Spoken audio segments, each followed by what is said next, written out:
আসসালামু আলাইকুম। সবাই কেমন আছেন? আশা করছি আল্লাহর রহমতে সবাই ভালো আছেন। আলহামদুলিল্লাহ, আমরাও ভালো আছি। সকালের ওয়েদারটা খুবই সুন্দর, ঠান্ডা ঠান্ডা পরিবেশ।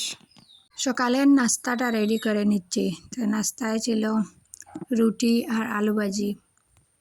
সকালে একটু ভারী নাস্তা করার চেষ্টা করি, কারণ এই যে সকালে নাস্তা করলাম, তারপর একের পর এক কাজ করতে ব্যস্ত থাকি, কিছু খাওয়ার আসলে কোনো সময়ও থাকে না, তারপরে খেতেও ইচ্ছা করে না।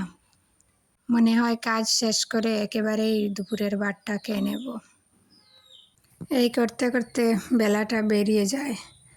তো এখন আমি নাস্তাটা করে নিচ্ছি, একটু সময় নিয়ে নাস্তাটা করে নিচ্ছি। আর মেয়েকেও সাথে বসাই খাওয়াতে, আর ওকে খাওয়াতে গেলে তো আধা ঘন্টা টাইম লেগেই যায়। ওকে খাইয়ে দিচ্ছি, এর সাথে আমিও খেয়ে নিচ্ছি।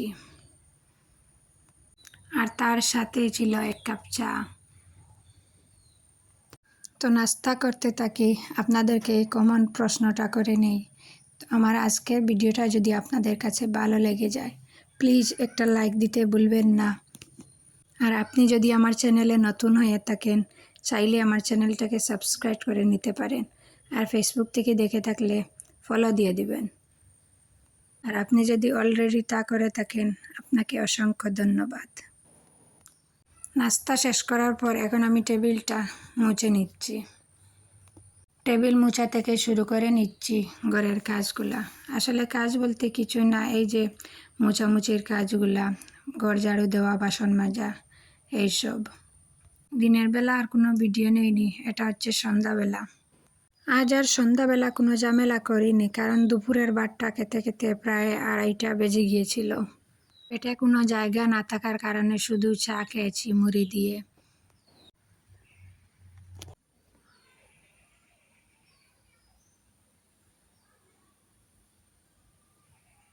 মুড়ি দিয়ে চা খেতে তো আমার ভালোই লাগে। আসলে এটা কোনো পেট ভরা খানি নয়, সেটা হচ্ছে টাইম পাস। মুড়িটা চায়ের মধ্যে দিয়ে খেয়ে নিচ্ছি চাটা। চাটা খেয়ে রাতে রান্নার প্রস্তুতি নিচ্ছি। আসলে রাতে তো 2-1 আইটেম হলে খাওয়া হয়ে যায়। বাঁধাকপি শুকনো ফরাসি বিচি দিয়ে ভাজা করে নেব। নর্মালি আমরা বাঁধাকপির সাথে আলু দেই, বা কোনো দিন বাঁধাকপি এমনি ভাজা করে নেই। আজ ভাবলাম শুকনো ফরাসির বিচি দিয়ে ভাজা করে নেই বাঁধাকপিটা। তো বিচিটা রাত্রে ভিজিয়ে রেখেছিলাম।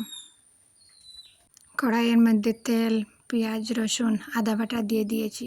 এখন মশলার উপকরণগুলো একে একে করে দিয়ে দিচ্ছি। আসলে রান্না মজা, মশলা যত কষাবেন ততই মজা হবে।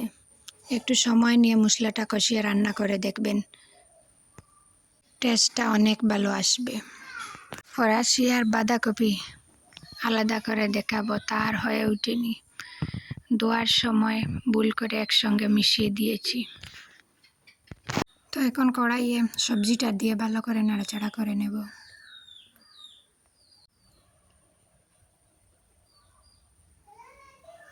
আসলে রান্না করতে গেলে যে মশলা, তেল অনেক কিছু ব্যবহার করতে হবে তা কিন্তু নয়। মন দিয়ে একটু যত্ন নিয়ে ভালোভাবে কষিয়ে রান্না করে দেখবেন, তোমার রান্নার টেস্টটাও ভালো আসবে।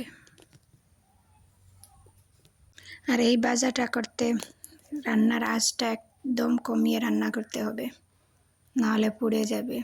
ফরাসের বিচি দেওয়ার কারণে এটাতে তো পানি ব্যবহার করছি না। তো আজকের ভিডিওটা এই পর্যন্ত। সবার সুস্বাস্থ্য কামনা করে আপনাদের কাছ থেকে বিদায় নিয়ে নিচ্ছি। আল্লাহ হাফিজ। আসসালামু আলাইকুম।